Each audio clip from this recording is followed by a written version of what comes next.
Here we go. Well, hello everyone, and welcome. It is really good to be together tonight, warm and protected from the lots of snow that has been falling over the last few hours. Um, Good thing that we are doing this in our Zoom synagogue space. We're excited to continue our journey through this year's Jewish Music Heritage Learning Series, taking a look and listen back at the history of Chicagoland Jewish music. As many of you know, last fall we were joined by Dr. Judah Cohen from Indiana University, who led us through two wonderful jam-packed sessions, traveling back in time through this history. And last month, we began a bit of a deeper dive into a few of the prominent figures who have made their mark on Jewish music in our area, not only in our area, but also around the world. And we were treated to a wonderful session on Max Janowski by Cantor David Berger. Tonight, we welcome back to Am Shalom our colleague and friend, Cantor Joanna P. Lind. The last time she joined us at Am Shalom was as a featured soloist on a Jewish Music Heritage Shabbat of Chicagoland Jewish music, sharing one of the cantorial pieces composed, I believed, by her great-grandfather, Chazan Joshua Lind. Our deeper dive will be perhaps the first in many more talks that Cantor Lind will give in the future about her very unique family cantorial heritage through stories, photos, recordings, and music. Cantor Joanna Lind is the sixth generation, yes, I said sixth generation Lind family cantor, following her grandfather Cantor Dale Lind and his father Chazan Joshua Lind, both also renowned teachers and liturgical composers. At the age of 7, Cantor Lind became the nation's youngest cantorial soloist, singing at her family's conservative-style, egalitarian, independent congregation called Sons of Joshua, which provided a place for unaffiliated Chicago area Jews to attend High Holy Days services. Having earned a bachelor's degree from Northwestern University, I believe in theater, Cantor Lind was later trained through the Jewish Spiritual Leaders Institute, a multi-denominational cantorial program. Currently, she performs life cycle events independently and is the part-time cantor for congregation Ahavat Olam, led by Rabbi Nancy Landsman. Yes, Nancy Landsman, Am Shalom's former cantorial soloist and my predecessor. Outside of Cantor Lind's religious calling, she is also a singer-songwriter, multi-instrumentalist, performer, writer, and mommy. Cantor Lind, thank you so much for being with us tonight. We turn the Zoom over to you. Thank you so much. It is such a pleasure to be here. Like you said, much nicer to be here on Zoom than having to travel through the snow. I mentioned earlier we did have a little bit of a water issue. So I think that's all fixed, but hopefully I won't have any connectivity problems this evening. If anybody has any issues, just, wave or send me a chat message. Yeah, so, as also as Cantor Andrea said, that, I want to thank her and Rabbi Steve, and, since I met them and I was a student and they found out I was going to be a cantor, they've been so kind to me personally, and then also in always including our family in their, when they talk about, Chicago Jewish music and everything. And it's been so lovely to get to know Cantor Julie Staple as well, and all of her work that she's been doing for you. Let's see. I also wanted to thank my family who have helped me prepare for this, because I did not know all of the things that there were to know about my family, and I've actually learned a ton while I've been preparing for tonight. And I've also, had their help in other ways, of course, always, and their support too. So I wanted to thank them. And, really, growing up, I knew that my family was well known. But I think as a full-fledged cantor doing the work now, and especially after having gone back and revisiting some of the history, I can really appreciate the legacy, I think, in a different level. So that was also a gift to me to be able to prepare this tonight. So when I decided to become a cantor, there are really two parts to my calling. One is to continue the family work of helping to lift people up spiritually and fill some gaps, I think, that we sometimes have in our Jewish community. And another is to preserve our family heritage and our music. And like I said, I'm just so thrilled to be able to share that with everyone tonight. You know, there is a joke for a long time around Chicago that at one time between all of them, the Linds married half the Jews in Chicago because they performed so many weddings between all of them. And we couldn't go anywhere with my grandfather Dale without somebody coming up to us saying, Cantor Lind, you did so-and-so's wedding or bar mitzvah or something. And now I get that honor of being the one out there and having people come up to me and saying, are you related to, this, Lind or that Lind, and they did so-and-so's wedding? And I'm so proud and excited. And as you said also, I am excited not only to share some scholarly information, but some personal stories and materials that you can't just Google search. So that's my focus tonight, and we'll start with the first of the Lind cantors in this country, who was my great-grandfather, Chazan Joshua Lind. Barry Sirota, who was sort of integral in helping to record a lot of music while my grandfather especially was still with us, said, Joshua Lind is one of the great names of synagogue song. Through over 6 decades of dedicated service as a cantor, composer, and pedagogue, he has become known the world over, wherever there is a love and understanding of traditional chazanut. That's a lot to say about a person. And so let me go ahead and start my screen share and show you who we are talking about. So this right here would be Joshua as a very young man, and his wife Eva, who I'll talk about in a moment. Joshua was born in Rava-Ruska, which is near either what we call Lemberg or Lvov, which apparently is where I have recently learned we might be moving our embassy temporarily in the Ukraine.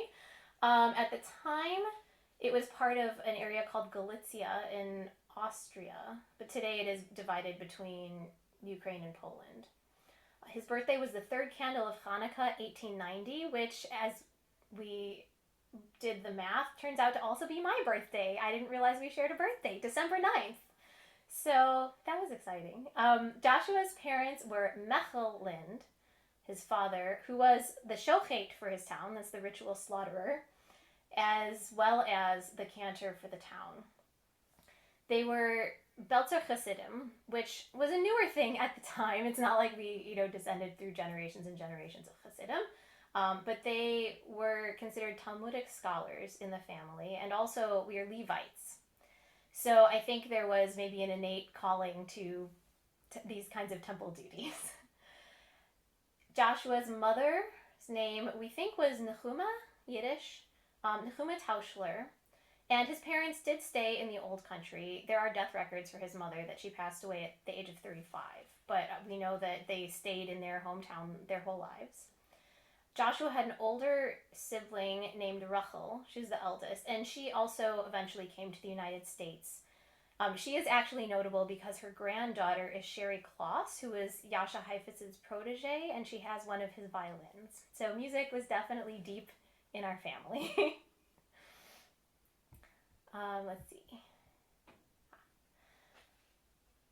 Yes, so there were possibly two other younger siblings who died before they were 2 years old, unfortunately. But that was his family. So Joshua started singing in his father's choir at the age of 5.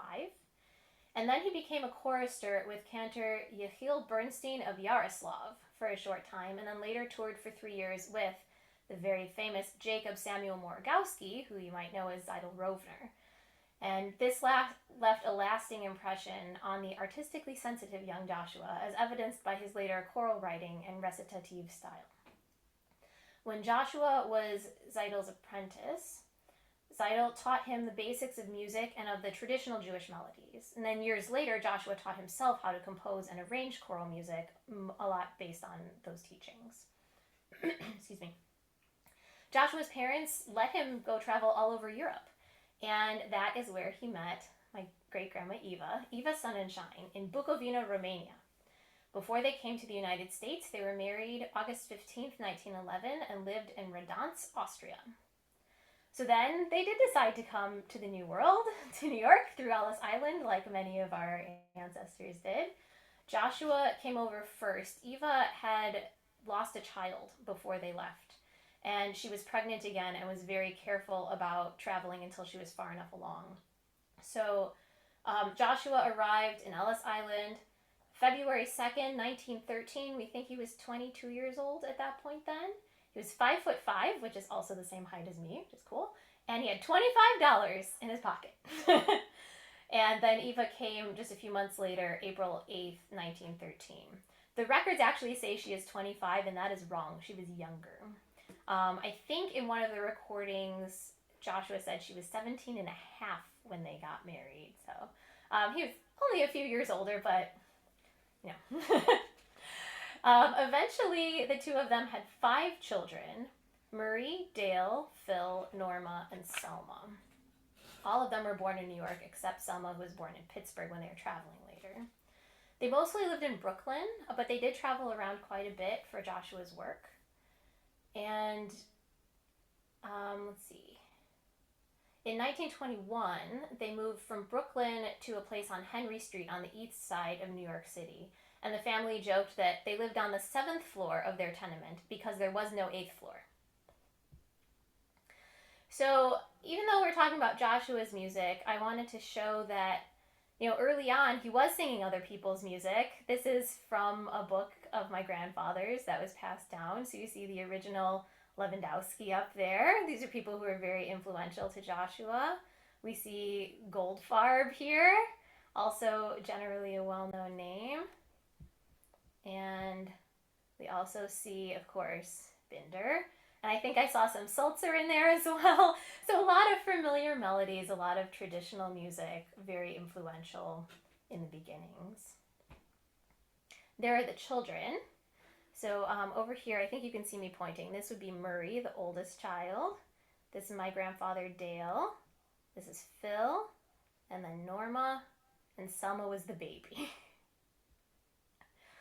So going back to Joshua and Eva, picture from a little bit later, Joshua had a number of jobs in the Cantorate at different shuls. So I'm not going to list every single one, but I am going to let you know that most of them were in New York on either the upper or lower east sides, and a lot also in Brooklyn and Williamsburg. But he worked with a number of very notable people at some of these places. Among them was a conductor named Joseph Rumshinsky, who was succeeded by Max Helfman, who I think most of us are familiar with as well. He also worked with, or was accompanied by Abraham Elstein, who also accompanied Joseph Rosenblatt later, and composed the very famous opera The Golem. So there were a lot of people in his circle, a lot of name dropping to go around, probably even further. At some point, he did take a position in Philadelphia, and they lived there for 4 years, where my Aunt Selma was born. And then they returned to New York for some jobs, and then at some point he went to Detroit to the Sephardi shul for the high holidays. The family did not come with him for that. That was a brief stint. When the Great Depression hit, he was at a congregation in Borough Park, Brooklyn, and they could not afford to pay him anymore. So they let him go, and he ended up at a congregation in Denver, the Hebrew Alliance congregation, and then finally, Chicago. He traveled all over, and he'd also done some other touring with the boys that I'll get into later, but they did settle in Chicago after that. They were here by the time of the World's Fair that was mentioned a few months ago. think it was 1932. They lived in Chicago, yes. He was at the Rosh Shul congregation Anshe Knesset Israel of Chicago for Pesach, High Holidays, and Sukkot, and then the Austro-Galician Synagogue of Kehilat Jacob congregation. In 1942, he was at congregation Am Shalom, whose rabbi was Dr. Saul Silver, the Rosh Yeshiva of Hebrew Theological College, which was in Skokie, and he was there for 7 years. That was one of his longest positions. For a while, he did return to New York to the Moshulu Park Jewish Center, and it was there he was named the president of the Jewish Ministers Cantors Association of the United States and Canada. And his administration is notable because he helped them secure a permanent home for the first time in their history. In 1951, the family returned to Chicago to the Hyde Park Hebrew Center, where Joshua was for over 15 years. And then finally, he had a position at Beth HaMidrash HaGadol, the Albany Park Hebrew congregation, which, as we'll learn later, is where he sort of passed the torch to the next generations more officially. In addition to all of that, Joseph Hyman, Morris Wolfe, and Max Rom managed Joshua and the three sons. They toured all across America, and I do mean like the whole of, United States and Canada again, literally hundreds of synagogues and concert halls. They sang in concert with the greatest cantors of Chazanut's golden age, and Joshua sang as a soloist. He sang recitals at Carnegie Hall, at the Mecca Temple, at the Metropolitan Opera House, performed at conventions for the Cantors Assembly of America and convocations in Israel twice and in South America. So all over. Joshua started composing when he was in New York and was already teaching at that point. In Dale's words, he said, "My father ran cantorial school," in quotes, "in our home in New York City where I was born. Our home was a house of music. Everyone sang. No one really worked. We just sang." So the cantorial school that Dale is referring to is just, yes, out of the house, and they met daily. They had classes. Many of those people were also in Joshua's choir. And in addition to being an outstanding cantor and composer, Joshua was the teacher of hundreds of cantors throughout the United States, including his own sons, the famous Three Lind brothers, as they are called, and also his two daughters, Norma and Selma, who also sang professionally with him sometimes, especially later on. Some of his more famous students were a young man in his choir named Pinky Perlmutt, who later changed his name to Jan Pierce, and who at some point asked for Joshua to please write something for the holidays for his brother-in-law Richard. That would be Richard Tucker. And Joshua happily obliged and then collected royalties from Richard Tucker's recordings of Joshua's music. Some other notable names who were his students: Jackie Heller, who was famous in vaudeville; David Sarnoff, who was the president of RCA; Cantor Moshe Gonchoff; Cantor David Bagley; Cantor Moshe Handel; and Cantor Shalom Kalib. I know there's a lot of names, some more recognizable than others. But suffice it to say that he was very influential. He was also a generous and kind person, even during the Depression. It was said that he would go to the corner place and get a 10-cent cup of coffee and leave a $1 tip. So he felt like other people had helped him so much all through his life, especially when he was down on his luck during those lean years, and he believed in helping others. I guess we would call it maybe paying it forward today. Eva joked that she never knew how many people were coming to dinner or sleeping over, that he fed his students, he gave them money for bus and train fare when they said they didn't have any, and he would just give away music. He would give away music that he wrote to them. He never charged them, but he would sometimes say, "Well, you owe me." So he, with all of that, at the time, he wasn't worried about copyrights. He didn't put dates on any of his music. He didn't make copies of some of those pieces. He just would, do what, somebody would say, "I need a piece for my son's bar mitzvah," and he'd write something down and say, here you go. That's just how he was. So regarding his music, I'll show another picture from later on, also with Grandma Eva. I think this was at Norma's wedding. Joshua felt his ultimate purpose was to bring spiritual inspiration and passion to worshipers.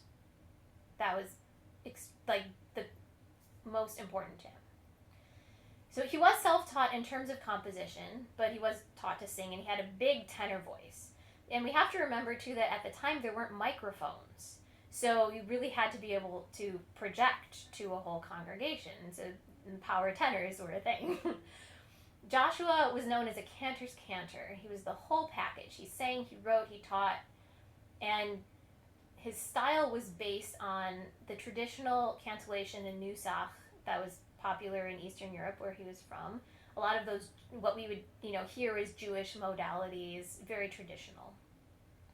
When you listen to a whole piece of his music, you can sort of hear sections. You hear maybe it starts as a minor section, then they'll go to a relative major for a while, and then you'll hear some runs where he'll throw some naturals in, and eventually it'll sort of come back around to the original key and then have this big ending with high notes. That was very big, especially in the choral music, the big ending, the big Lind ending. So the thing that I think was a little different about the way that he wrote, though, was some composers wrote mostly for cantors, some mostly for choirs. But Joshua really wrote pieces where the cantor and the choir had this interplay between them, where the choir and soloists were almost an extension of the cantor. And also, thinking of when you're doing a 4-hour-long service, it gets very tiring to chant and chant and chant and chant. So being able to do that, I think, also served a logistical purpose as well. But it really made for some interesting and beautiful music. He often wrote in the wee hours of the morning, or got up very early and composed all of this liturgy and music for choral directors and other cantors, as well as, of course, himself and his family. One sort of funny thing of note, when he would write in his music, sometimes he would write MF, and it did not mean mezzo forte, the musical notation. It meant mit feeling. That's how he talked in his accent. A lot of his music also, when you do see it a little while in all of this handwritten music, because he was from the area he was from in Eastern Europe, the way that he transliterated the Hebrew was spelled a little differently, because that's how the words made sense to him in his dialect.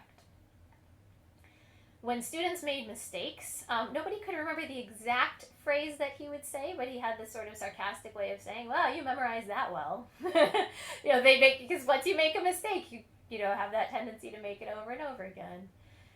And but one thing I have seen around, some people have said that he and the Sons were also stars of vaudeville, which is not true. I will set the record straight about this. Joshua was highly against them all performing in vaudeville. They did it once. I do not have time to tell the hilarious story about what happened when they did it, but it was the one and only time. He put the kibosh on it after that. He said, "Not again, not my family, not my sons, no vaudeville, never." No. So later he did give the Sons permission to do other entertaining, but not so much for himself, at least.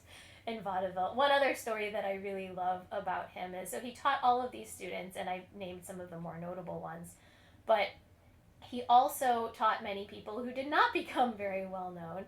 And at one point, somebody came to him, really wanted to learn how to sing. This man said, "Please, I wanted to go to the best. You're the best. Please teach me." So Joshua said, "Well, sing something for me.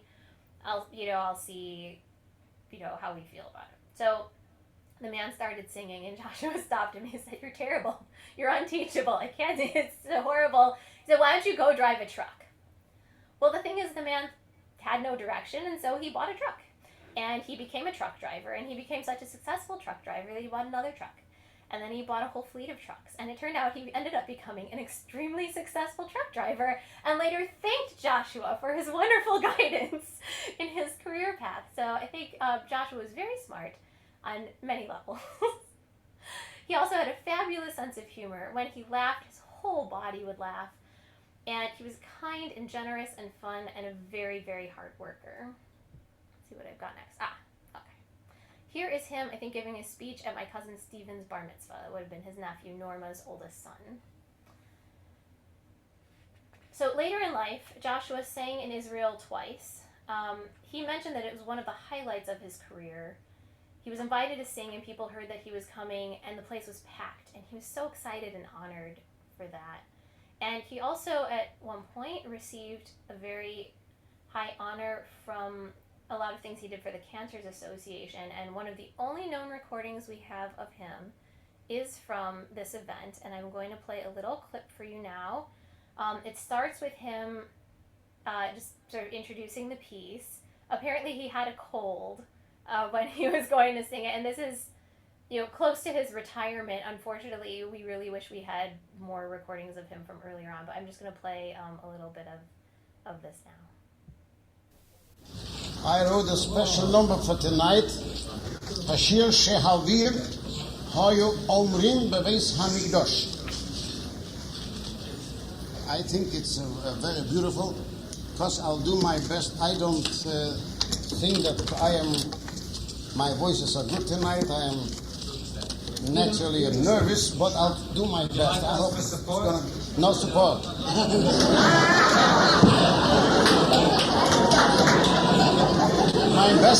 My best support is the Rebbeinu Shalom. I always had faith in God. I still have. Hashir Shehavim. Let's make it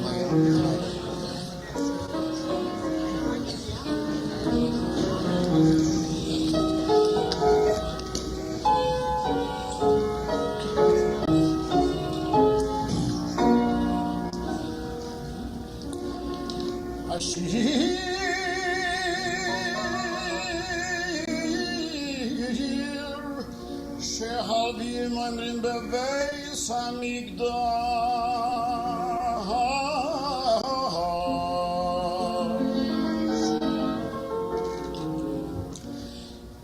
Bayom Rishon Ayu Emdim Aranai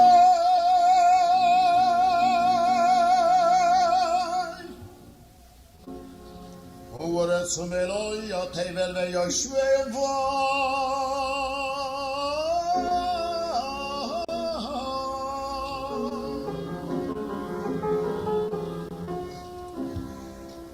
Basheni Hayu Emdim Garolar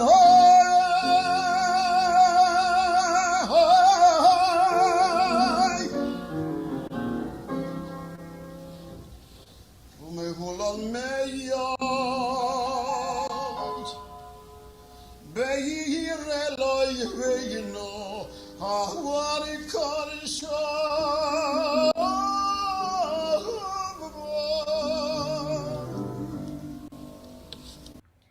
So, as you can see, this is on a website. If you would like to listen to the rest, it goes on for about 10 more minutes.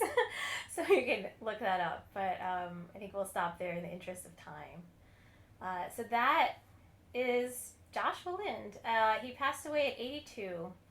His obituary called him the Dean of Cantors, known throughout the world as the foremost composer of Hebrew cantorial and choral liturgical music. He passed away Saturday, June 30th in Michael Reese Hospital, which I know what's more Chicago than that, Michael Reese Hospital. He was survived by his 5 children, 12 grandchildren, and 2 great-grandchildren. So here is him, and I'll go through some of these beautiful grandchildren. This is my father, Carrie, my cousin Bonnie, who's Murray's daughter, my cousin Stephen, who's Norma's son, my cousin Donna, who's the baby, also Norma's, my cousin Sherry, and Brian, my Aunt Barbara, Carrie's sister. I think that's Dennis and Mary Beth and Rick, who is Murray's other other son. So we were blessed with a wonderful family. You can see they're all very close here. So let's talk about the 3 Lind brothers. All the children really honored and revered their parents, and when each boy turned 5, Joshua put them in his choir. I have some notes actually straight from Dale from a talk that he gave that I found, so I'm going to say the next parts were what he felt was important to say about him and his brothers. In 1929, the stock market crashed. Later, the banks closed. There was no money. There were bread lines. Dad and us boys began traveling as a quartet. For several years, And then we made our way to Chicago to the Glitzianer Schule. We participated in the Century of Progress. We were called Soldier Field for Jewish Day. I was secure as a cantor when I was called and hired for the high holidays, but there was no choir. Brainstorm! I invited Murray and Phil to join me. We were so good together, everything changed. We became the three Lind brothers. As cantors, we felt limited. With Dad's permission, he was writing for Pearson Tucker, so why not us? He started writing for us. We secured a 2-year contract with CBS. Then World War II happened.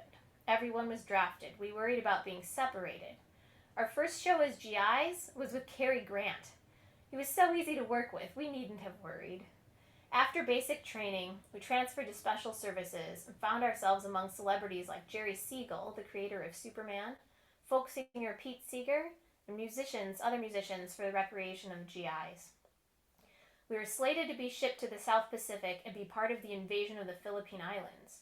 Hitting the beach at Leyte, where the bombardment was horrific, with thousands of Marines taking over the island and General MacArthur's landing, was like a movie as troops cheered and screamed. What a sight to behold. So when the brothers became a trio, they rehearsed. They were very good about delegating parts so that they would all have different features. Sometimes there was a little rivalry, I think, especially between Marie as the eldest and Dale with the big voice. During the war, in basic training, they did endure some pretty horrible anti-Semitism in some of the places that they went, but, they muddled through it. One of my favorite stories about the war is actually that at some point, one of the brothers, the brothers were together on a ship, and Phil saw someone fall in the water and thought it was one of his brothers and jumped in to save him. But he didn't know how to swim, so someone else had to jump in and help save them both, and Phil was awarded a Medal of Bravery and Valor. But that's how close they were. They loved each other so much. And one time they thought their ship was going to sink, and they were frantically trying to, get their sheet music, tuck their sheet music into their jackets to take to the lifeboats. They didn't know what they'd do without their arrangements. There was even a time where they were on a plane that crashed in a rice paddy in the South Pacific. So they had quite a lot of adventures. And then later when things quieted down, Dale says, we were performed with superstars like Danny Kaye and Danny Thomas and flew in to entertain the troops. All three of us were pulled out of our company to join them on their tour of the islands, and we became good friends. For us, performing with so many great celebrities made the war more tolerable. We were Jewish chaplains. We chanted services along the way as far as Tokyo. When peace was declared and the war was over, we were asked to entertain in the Emperor's Palace, which was a stunning event in and of itself. I do remember hearing about this as a child. They saw geishas, real geishas. Crazy. In 1945, in December, we were shipped home at last. You can just imagine what that was like to be back with our wives and families, wondering about our future. We signed with a new Hollywood manager. He had lined up bookings in the most prestigious clubs and theaters in the country, from Las Vegas to Broadway. We were hired to do a musical stint for Universal Pictures. On Broadway, it was in the Latin Quarter for Lou Walters, who's Barbara Walters' father.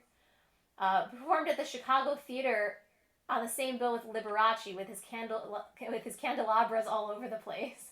When Mom and Dad saw our name in lights outside that theater, the tears shed. Some other stars we worked with were Alan King, Myron Cohen, and Henny Youngman. One of my favorite stories about the Lind brothers, I can't remember what's next here. Oh yeah, here they are. So you see on this side, here's them in their religious garb, doing their cantorial music.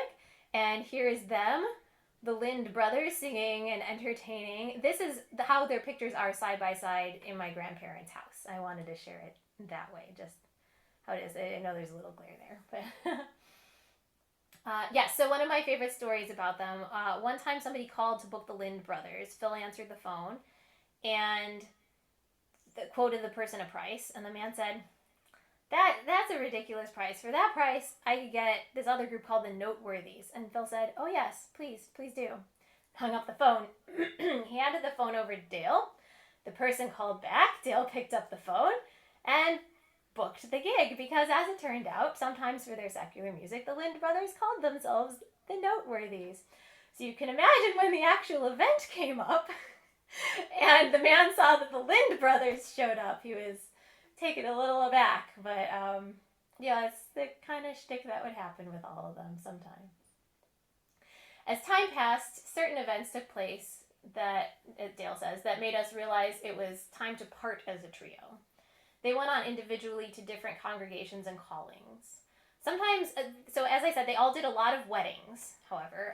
When Joshua did weddings in Chicago, sometimes Norma and Selma would come do them with him. They would sing walking down the aisle, something, to introduce.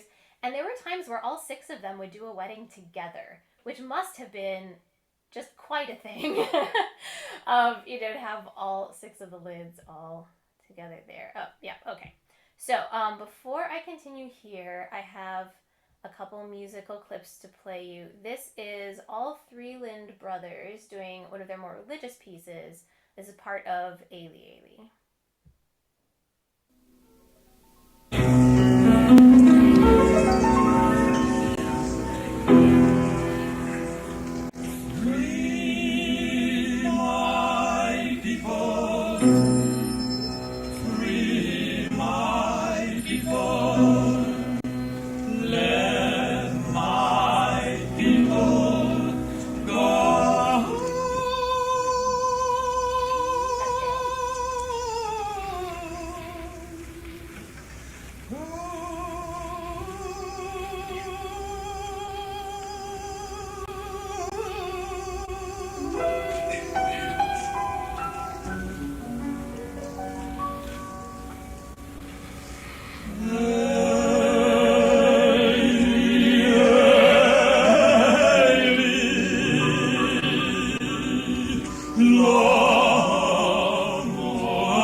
Unfortunately, again, I'm going to have to stop it there. But you can hear how their voices together were like one voice. And the interplay between, taking the different lines and taking lead at different places and having that falsetto that they all learned how to do. It was really just extraordinary. So now, here's a fun clip. I'll let it speak for itself. Here are the 3 Lind brothers singing Stephen Foster's immortal Camptown Races. Camptown ladies sing this song, oh do the ladies sing this song, oh do the Camptown ladies sing this song, sing a song the whole day long, but the Camptown gentlemen tune a different tune. I come from that. Sorry, technical difficulties. Gonna reshare my screen right there.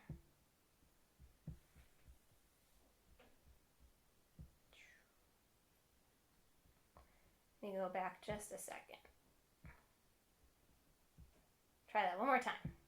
Here are the 3 Lind brothers singing Stephen Foster's immortal Camptown Races. Camptown ladies sing this song, oh do the ladies sing this song. Camptown ladies sing this song, sing a song the whole day long. But the Camptown gentlemen croon a different tune. I come from Alabama with a banjo on my knee. I'm going to Louisiana, there's a horse race there to see. Oh, Susanna, oh, don't you cry for me. I'm going to Louisiana, there's a horse race there to see. Oh, Susanna, don't you cry for me. If I lose my shirt tomorrow, that's no reason to get sore. I've done it many times before, and I will do it many, many more. Oh, Susanna, don't you cry for me. I come from Alabama with a banjo on my knee.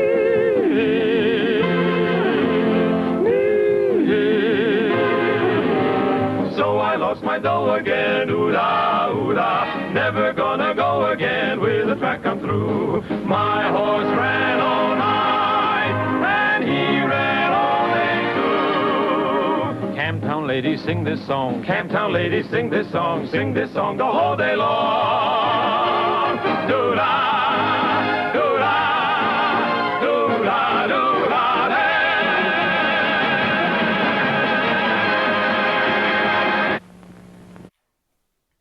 So you see, on this side we've got Murray, Dale in the middle, and Phil over there, and they were just having a blast, weren't they? All right, let me get back over. Here we go. Okay.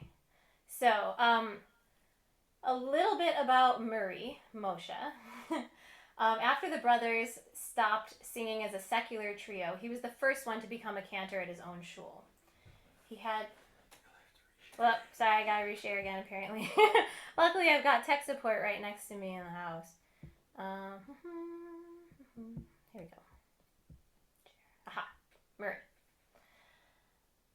Yes, so he was the top voice in the trio. He had a glorious high tenor voice. He could do all this coloratura stuff. Joshua wrote these parts for him to showcase it. And he was also just the sweetest man. He was so kind and sensitive. And sometimes he would sing and there would be tears just streaming down his face. He was so connected to the music. He was at Congregation Shari Tikva in Chicago for the longest. And unclear about some of the other places he was before that. He did write music. Some was probably left at the congregation. One of my cousins actually just sent me this morning, my cousin Richard, said much of his stuff was inspirational, romantic, fun music in English. He did write some Hebrew and liturgical stuff. Interestingly, he kept writing until the late 1980s, a year or so before he passed away, which was in 1989, I believe. So I knew him a little bit as a child, but he had a muscular ailment toward the ends of his life, and he had moved to Florida after he retired. But he would come back sometimes to visit, especially when he joined Dale and Phil at the Sons of Joshua congregation, which I will talk about a little bit later. So that is Murray. Whoop. I don't have my picture of Phil here. Sorry, Phil. Phil was the funny guy. He had tons of personality. He didn't have quite the same kind of voice as the other brothers, but he had the low part in the harmonies and he held it all together. He was like the glue. He did not have his own congregation, but he did have a radio show. Dale referred to him once as a very successful disc jockey. And then later he had a TV talk show, which my mom told me she used to watch at midnight. He had an interview show. So without having his own congregation, he was still a cantorial soloist. He often sang with Joshua, and in his later years at the Sons of Joshua congregation as well. And there he acted sort of in almost a rabbinical capacity where he would give the page numbers and he would do the sermonizing. He did not really write music to my knowledge, but he was an excellent writer with words. He wrote some beautiful sermons. And a point of interest, my cousins who come from his branch of the family, the Lind cousins who you might know from Am Shalom, that's that part of that family. And that brings us to Dale, my grandfather, Yitzchak David. Here he is as a boy cantor in a little advertisement. I had a colleague translate this for me. It's in Yiddish. It says, Congregation Anshe Leibovitz, southwest corner of 15th and Clipman Park Avenue. So much money a ticket. to hear the 12-year-old wonder kid, Cantor Joanna, Kabbalat Shabbat and Shabbat Priya in our shul. Tickets for Friday, Saturday, and Sunday, $1. Signed G.H. Bulletin, President, and L. Gordon, Vice President. And here is, as you can see on that note, Dale's first book, handwritten by his father. I really appreciated this piece at the top that says, "This finish is for every Finnish davening." And you see, this is how he used to notate. It just, in cursive and in handwriting, it's hard to read, but that's what you do.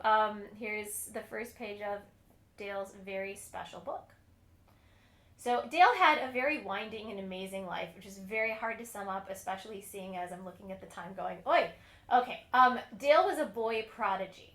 He was only 5 years old, as we said, when he joined the choir, but at 7, he would listen to Joshua working with his students and be able to not only copy what the other students were doing, but sometimes sing it better than they did. So at 9, his father Joshua began teaching him. They studied and all the cantorial music and the same things that the adult students were learning it. And Dale just soaked it up like a little sponge. He said it was like a game to him.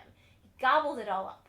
At age 9, he became a bona fide, full-fledged cantor, performing in different synagogues as the world's youngest boy cantor. He got a deal with RCA Victor Records and recorded with them. And then when he was 11, Joseph Hyman, who I mentioned before, who was the head of the Chicago Concert Bureau, had heard Dale sing and went to New York to talk to his parents. And together they traveled through the whole country with that Chicago management for a number of years. When Dale traveled with him as a boy, his mother Eva also went with, sometimes with Dale and Mr. Hyman. The rest of the family stayed back in New York. After his first performance on the road, he couldn't find his mother afterward because it was in an Orthodox shul and she had to be upstairs with the other women. And when he finally found her, he asked her how he did, and she just had tears coming down her face because she was so proud of him. He went back to New York to study for his bar mitzvah after that, and the synagogue charged 50 cents a ticket to see him to raise money for the shul because they thought, might as well. So again with Dale, religious music came first, but then he was also very interested in entertaining, and here is my very handsome grandfather. Dale decided he wanted to train for the opera, so he started also studying with the teacher who was known as Mario Rubini, who was actually Morris Rubin, and thought that he would have more cred as an opera teacher if his name sounded Italian. So, but he sent many students to California, and they all did very well, and he did convince Dale to go there for a while. But when Dale ended up in Chicago with the rest of the family, when Joshua had his position here, that is where he met Jessie and married her, and then they eventually, after the war, had Carrie and Barbara, my father and my aunt. So then they had the trio, and Dale was mostly involved in that, and there's him with his new little baby Carrie. Oh yes, so as you might note, Dale is referred to as David or Isidore David sometimes. Dale came to be Dale because in one of the reviews of the Lind brothers, somebody made a misprint and got his name wrong, and he liked it and it stuck. So little Isidore David Lind became Dale. And after the trio ended, there's the whole family. There's Dale and Jessie and Carrie and Barbara. I always thought this family made them look like, the Arnaz family or something, like Lucy and Desi and the kids. So they came back to Chicago, where Dale continued, went back to his roots as a cantor, but still kept entertaining on the side. So his cantorial jobs included Am Echad on the south side of Chicago in the early 50s, Congregation Kehilat Israel in Jeffrey Manor, also on the south side. And he was there for only a year or two, but then the family moved to Skokie, and that's actually why he left there. Then he was at Albany Park Hebrew Congregation for a year or two also, and then B'nai Jacob in Albany Park for 5 years, which is a conservative synagogue. And all the while, he was entertaining on the side and also bringing his own children. There's a little newspaper clipping. People very excited to have a famous cantor in the neighborhood. And here's actually the original picture that we realized the clipping was from. I thought that was kind of a neat combination. Here's him in a little advertisement with my dad, who was a cantorial soloist as well, taking up that family mantle. So lots of religious music, but then on the side he performed at Orchestra Hall, he performed at the Airy Crown, and eventually he opened his own. Oh, there's another one with this for my dad's bar mitzvah. Look at that. Hold on, I'm going to come back to that in a second. So Dale opened a restaurant and entertainment center called the Pavillon, which I found this wine list for. You can sort of see how dated it is. By the picture, it's fun. And he had that for a while. He got into a lot of different business ventures throughout the years. Many were successful for a while, and then not so successful after that, until Dale Lind Enterprises, where it was mainly a family business with Jesse, and then later the kids helped also. And that is where he, did his weddings and his, bar mitzvah ceremonies and all that sort of thing. So, you've heard of the Von Trapp family. This is what a lot of our family looked like growing up. You see Dale in the back. You see his band members there. Here's my dad, Carrie. I think that's cousin Sherry. I think that's Stephen and maybe Bonnie and Barbara and Donna and Dennis and Brian. I think Mary Beth must have been off to the side here. But that's what it's like growing up as a Lind.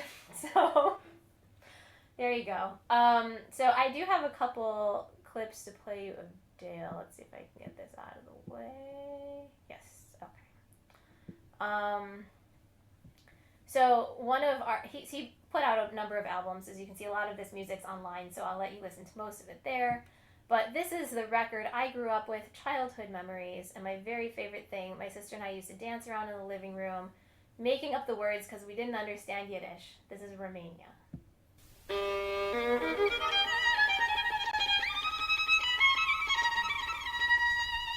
I remember when Lebedov sang the Romania, Romania, Romania, Romania, Romania, Romania, Romania, Romania. Romantic land where he was born. Romania, Romania, Romania, Romania, Romania, Romania, Romania, Romania, Romania, Romania, Romania. They danced and sang the whole night long. Dort zu wohnen ist ein Vergnügen, und wo du's Herz glistert, du's kennst die kriegen.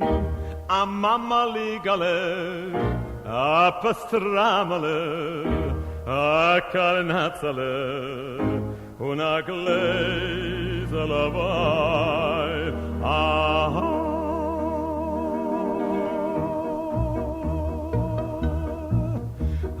In Romania ist doch geht, von kein Deiges weiß man nicht. Wein trinkt man überall, nur verbeißt mit Kastraball. Ei digge digge dam, digge digge digge dam, ei digge digge digge digge digge dam, ei digge digge dam, digge digge digge dam, ei digge digge digge digge digge dam.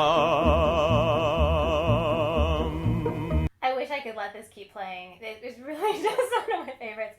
I have one other clip of him singing. I think I will note Al Tashlchenu is also a really excellent one on here. Just hearing him in his prime singing this glorious cantorial music, just I would recommend going online and later and listening to some of these yourself if you're interested. So in about let's go back here. Romania. There you go. That's his music for it. So here we go. So then my grandparents moved to Northbrook, and my grandfather in 1974, we think, started the Sons of Joshua congregation. It was an independent, egalitarian congregation. There were women in the choir for the first time. The local rabbis were very mad. They did not want the rivalry of having a separate high holiday Lind congregation. the first venue that they booked, they were sort of run out of because of the political situation, but they ended up at the Orrington Hotel in Evanston, which was run by a non-Jewish man who said he didn't care what rabbis said to him. If somebody wanted to rent his space, they could rent his space. Later, they ended up in the Fireside at Morton Grove. In the last few years, I know we were at another hotel, and that was during my lifetime, and I can't remember, unfortunately, where that is. But the other special thing about this congregation, you see my grandfather in the middle with Phil here, and then this man over here was the Baal Shacharis, what they call him, Rabbi Tzvi Stein, who would do the morning chanting and the Torah readings for us. The choir was conducted by my father and included aunts, uncles, cousins. It included Norma and Selma, and then at the very end, also my sister and Allison and myself. Okay, that wave. Dale really missed singing with his brothers and was struck with this inspiration. Both of them were not in as good health later in life, so he invited them to join him for the high holiday services. The brothers were reunited. Marie flew in from Florida. Phil came from Palm Springs. And Dale felt like when they were singing together, his father was looking down on them and saying, "My boys are together again on the pulpit of God." Later on, because it was just high holidays, one year when my grandparents were in Florida for the winter, Dale started having problems with his voice. He didn't sing while he was gone. And then he started changing the keys to all the music. He started rewriting a lot of the music so it'd be easier. He started handing off other pieces to other choir members, most notably a man named Daryl. Now I'm going to forget his last name. But he took a lot of the high tenor stuff here and there. But then, of course, Dale didn't want to be left out, so he wrote other parts for himself to sing too. It was just, the services were some of my favorite memories. Really, it closed down when he retired in about 2000. I think was the last year we did services, but it was, and it was difficult for the choir members sometimes if they had perfect pitch, because they were reading off of these books, and I'll show you a little bit here. So this is Dale's High Holiday choir book, and you see it's duct taped, and it's just filled with like pages and pages of handwritten music by Joshua with then edits by Dale. It's really something for a musicologist to sort through someday, I think. So Dale started rewriting parts for himself, and then he also, one of the things that was sort of special about the way that he wrote as a composer was that he wrote features for the members of the choir. He'd say, "Oh, I like her voice, I want her to sing a duet with this person." He would write all these amazing things for them. But when he closed down the Sons of Joshua, our whole family was lost. We didn't know where to go. We didn't know what to do. And I know I'm running out of time, too, to sort of get to the end of things. So Dale did still do some weddings, including my own and including my cousin Miriam's. Here's a picture of the choir. I will point out some people. This is Norma and Selma over here, Mary Beth and Donna, Allison and myself. We had some other long-serving members of the choir back here. Carrie and Michael Consilla was Carrie's last name. Can't think of it. There's Dale and my dad. Carrie conducted the choir. I think that's cousin Stephen back there. Cotty. It was so neat to really have everybody together. This is from another year there. You can see Stephen a little better. But they spent months rehearsing together. You see, here's the ark that we had and the way that they set everything up in the hotel. It really felt very wonderful. My grandmother ran all the logistics for it. We also had helpers, Jeff Blatt and another man named Jim who helped with security. They were just fantastic. So here's my grandfather serenading my grandmother at their 70th anniversary party. In the 80s, Dale started doing interfaith ceremonies and weddings, which was, again, frowned upon by a large part of the community, which I think is also part of why things stayed a little bit separate at that time. It was a bit of an uproar, but he felt it was really important that if somebody wanted Judaism to be involved in their ceremony, that it be included. So, yes, his last wedding ceremony was mine and my cousin Miriam's, and when they asked him to do the ceremony, here's him walking down the aisle, he said, "Well, my walking isn't so great. I use a cane now." but my voice is great. No worries there. He was maybe one of the less humble of our family members. He was his own favorite singer, except for maybe Mario Lanza. He had a philosophy that was carried on from Joshua, that you surround yourself with the most talented people. Only a confident person can, do that and then make themselves sound even better by being surrounded by such talent. As you heard in some of the music before, he had that falsetto that he could do. Is a lot more operatic influence in his music and his writing. Yes, adapting some of Joshua's music the way that he needed to sing it for himself. And then also just, writing for choir members, and then later for Allison and for myself.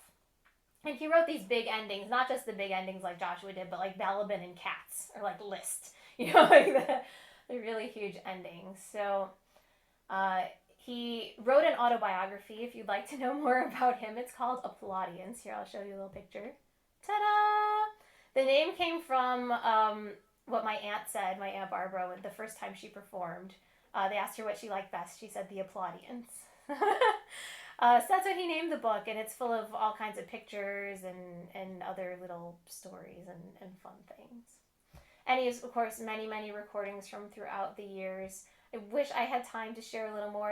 I'm just going to flip through a couple of pictures and play one or two last little things, since we're running short on time. I guess we're going to have to do part 2 eventually, and I can tell you more. But that's me. That's me sitting at the piano with my dad. This was our dining room. We did not have dining room furniture. Both my parents are pianists. My father, Carrie, and my mother, Sandy. And here is the wall in my grandparents' basement. So you can see this is where the torch kind of started to get passed to our generation. Neither my dad nor my aunt became a cantor, but my grandfather used to joke, my dad became a lawyer, and my aunt didn't become a doctor, but she did work in healthcare adjacent fields, doing spiritual work and doing Reiki.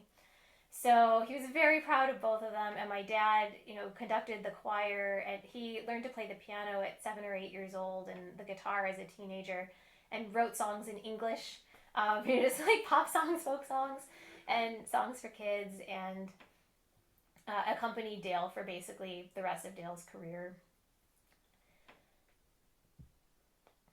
So here's a little composite they put together for the book. I love that picture of 3 of us together. Here's a little bit of me with my grandfather. So my parents married in 1976. I did my first musical when I was 5. When I was 7, my grandfather put me on his lap, and he said, my soloist, Shirley Todd, who, he wrote for years, there's me at my ordination ceremony, said, she's leaving the choir, so it's your turn now. And I started to learn all the music, and then my sister sort of picked it up from hearing us rehearse, and she joined us, and just as there were the Lind brothers, there were now the Lind sisters. We did a version of Vehuya Shmienu that got us dubbed the Bim Bum Sisters by Uncle Phil, because it was done in a very sort of Hasidic style. And we did solos, duets, and trios, and all of that, and then finally joined the choir, just like everybody else in the family. My sister, Allison, has gone on from being a cantorial soloist to being a multifaceted performer. I think I have there's me blessing my friends at their wedding. I know there's one of Allie in here coming up next. No, there's me, hold on, we'll come back. Okay, so here we go. So we also do secular music, and here's the 2 of us playing together at Uncommon Ground in Chicago, in Rogers Park. Allie is also a multifaceted performer, writer, singer, actress, amazing voice, amazing person. And, just like the brothers, I feel like when we sing together, it's like one voice, and I wish we could do it more often. She lives in LA now. And even though the cantor, it is not her focus, like I said, she's definitely picked up the family mantle. Back to this one for a second. So I also, aside from my cantorial life, do many other things, one of which, this is one of my favorite pictures of me playing with my band, The New Switcheroo. I am a drummer sometimes. That's me. So again, I feel like that's another way in which we carry on these family traditions, by both doing religious and secular music and performing. And for me, it's 2 sides of the same coin. you're helping people have a spiritual and religious experience. You know, when people are going to concerts, you know, it's because they really, oh yeah, I think that's the end. They get something out of it on a different level. So, just to close, a couple other things I was hoping to have time to play. But this is 4 generations of Lynns singing at one of the last years of High Holiday services. Oh yeah, well, I've been reminded I have to reshare my screen. So I will do this and then I will give a little bit of time for questions. Let's see. Okay. One more time. And there's a beautiful trio that happens first, but again, I'm going to skip to where the quartet happens just so we can hear all those beautiful harmonies together. I think it's right about there.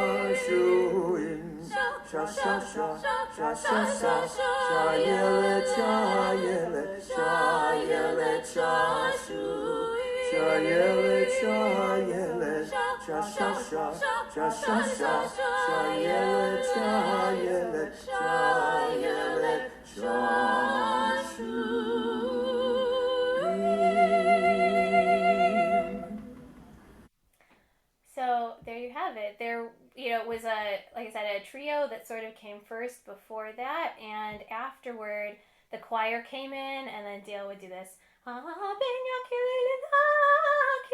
know, the whole thing. It was like everything was a whole number, you know. And like I said, I wish I had time to share more, and hopefully I'll get to again in the future.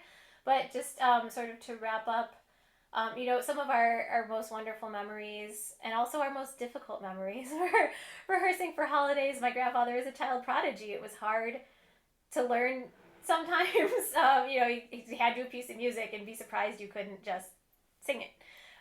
But really, being able to carry on those traditions is so meaningful now as an adult, and you know, continuing the family philosophy of being able to help people in all of these spiritual ways and do it in a new way now for me. I'm just going to hold up a couple things I have right here.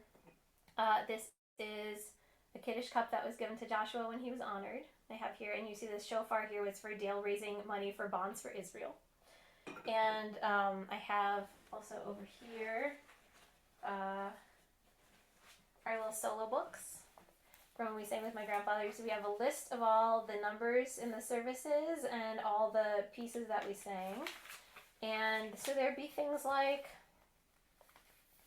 you know, here's a solo, handwritten by my grandfather, and then, oops, you know, everybody's getting more mature, let's like make a new one. So then he would just take a page, hold on, I'm trying to find it, and write something over it.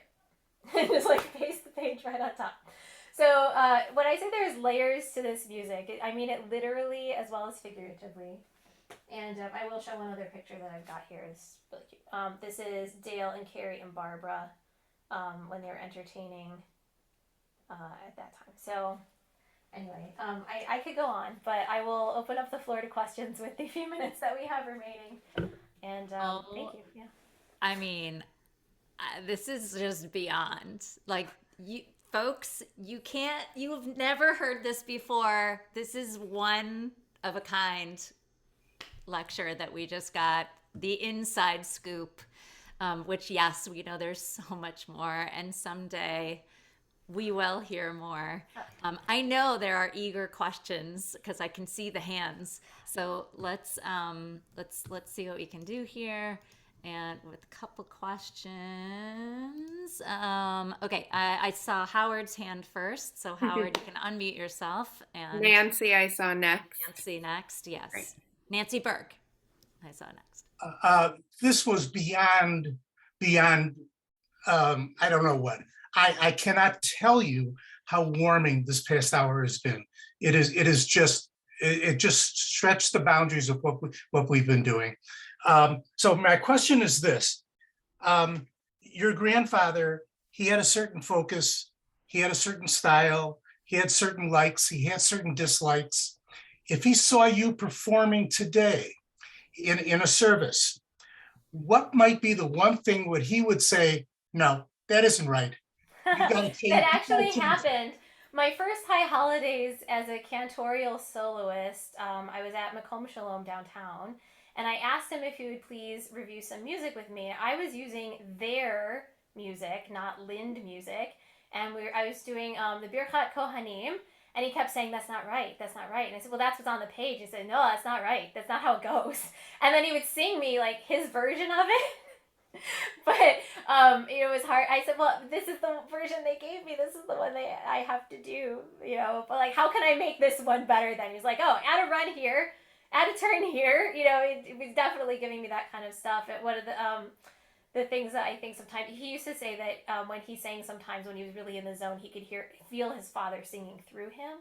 Wow. And I've sort of had that experience myself now, that sometimes I'll be singing a piece and I'll sort of hear Dale's voice in my head going like, do this here, do this here, do this here, hold this note longer, what are you cutting off for, we're in no hurry, like just that kind of stuff. So I do hear that in my head. Thank you.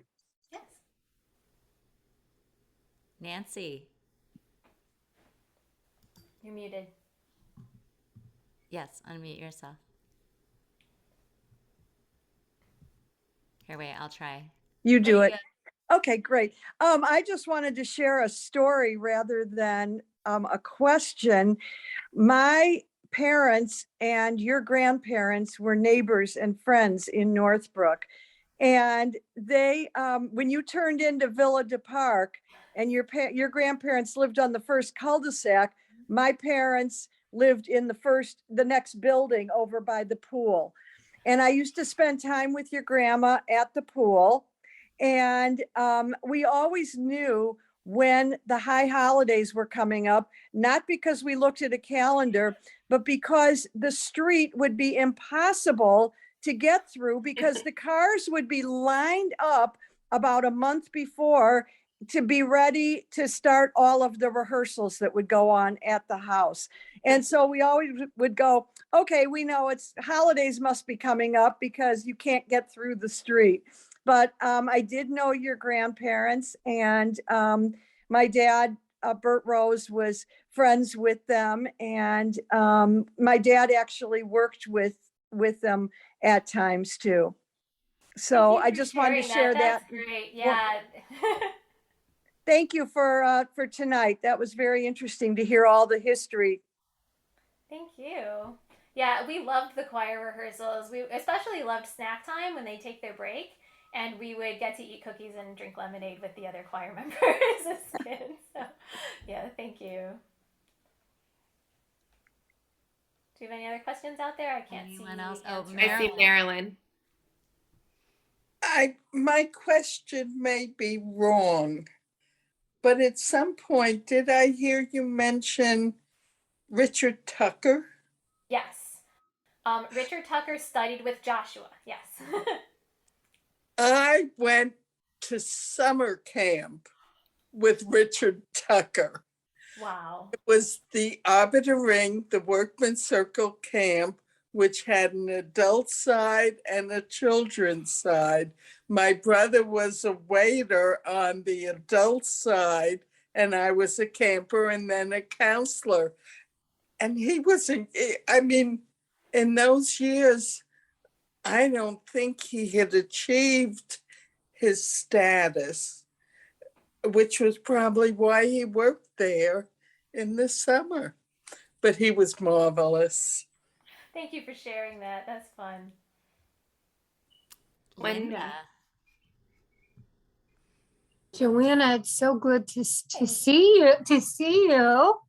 You And too, yeah, and it's wonderful that the Lind tradition, if you want to call it, I mean, aura of Lind, you could make a movie, is being carried on. I know the last time I saw you, you had a baby. Mhm. So she's got to be She's 4 5. now. She's Her name 5. is Mabel. She's actually named partly after Dale because Mabel means love and Right. David is beloved. So yeah, Dale passed away in January of 2016, 1 week before my ordination ceremony. My very first service was his funeral. There were, I think, almost 200 people there. It was like definitely over 100 people, including Cantor Mizrahi sitting right up front and center. You know, it was a little bit daunting. But yeah, and then a couple months later, I got pregnant with Mabel. So Is she carrying on in the tradition? Is she she singing? definitely loves music. Yes. I mean, we have the part that I sort of skipped for time is the future. Like my generation's all having our kids. We don't know if anyone else will follow in any of these footsteps or have any interest in the family music, but we're doing our best now to preserve what we can, the sheet music, the recordings, digitizing things, gathering pictures and all of that stuff. And so it will be there for them. Oh, and there she is with her hand Oh, raised. look If you at want to that. see my little kid all ready for bed. Oh, wow. Give a Your mom was little holding wave. her when I was singing at Am Shalom. Your That's mom, right. your mom was holding her. Yep, yep, yep. It's Good great to baby. see you and Mazel Tov Thank on you your too. pulpit. Thank you so And much. and please continue carrying on the Oh, aura of definitely. Lynn. Thank you. you for everything. It's been wonderful. Thanks, Linda. That I know we have, I want to just acknowledge to say how wonderful it is to have so many actually from the Lind family that are Oh here yeah, with us. can all my Lind family raise your hand if you've got your camera on? Because we've got my sister Allison, we've got cousin Mary Beth, we've got cousin Donna, sorry, no, Rachel and Bonnie and my dad Carrie. I can't even see who else is on here. We do have Donna over there. Uh, yeah, and many more who obviously some couldn't be here tonight, but they are eagerly anticipating watching the video of this, and For hopefully sure. I scratched And enough that of the video surface. it'll be available on our Am Shalom's Vimeo page, as well as if you go to the calendar item on our website, there'll be like a video archive like next to the the particular date. Yeah, Cantor Staple. Yeah, it's just, I was going to say the same thing. It's so incredible to have all of your family here at Cantorland, and they must be so proud of you. And like Cantor Markowitz said at the beginning, this might be your first lecture of this kind, but you have to do it again. And I'm sure it was such a special experience for you to reach out to your family and to collect these memories. And it was just so special for us to hear from you, a family member, a very live Cantor Lind in front of us, just to share your family's history and the music and the sheet music and the recordings and the videos. It was so heartwarming and just so much talent and passion, and a deep love of Judaism that's been passed down through your family. And it was such an honor to have you with us tonight to share. So thank Beautiful. Thank you. Everything you said is true.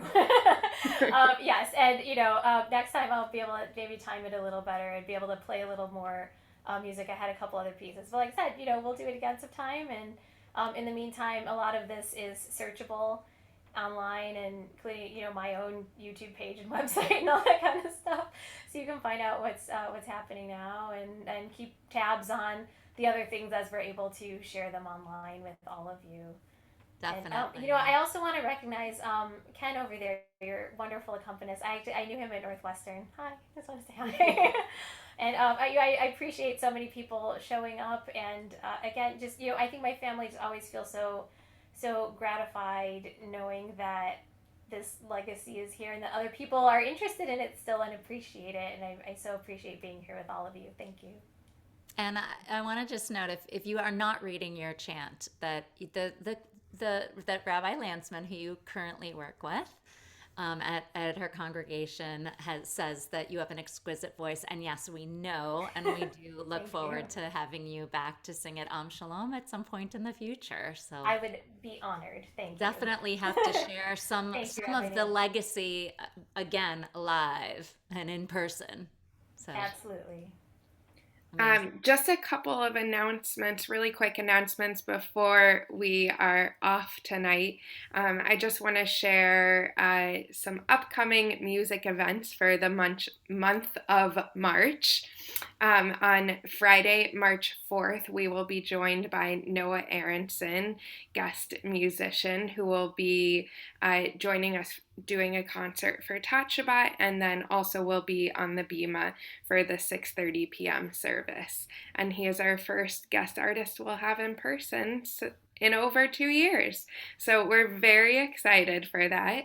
Our Music Monday Israel edition will continue on Monday, March 14th with Italia Lavi and Rabbi Esteban Gottfried coming to us from Tel Aviv.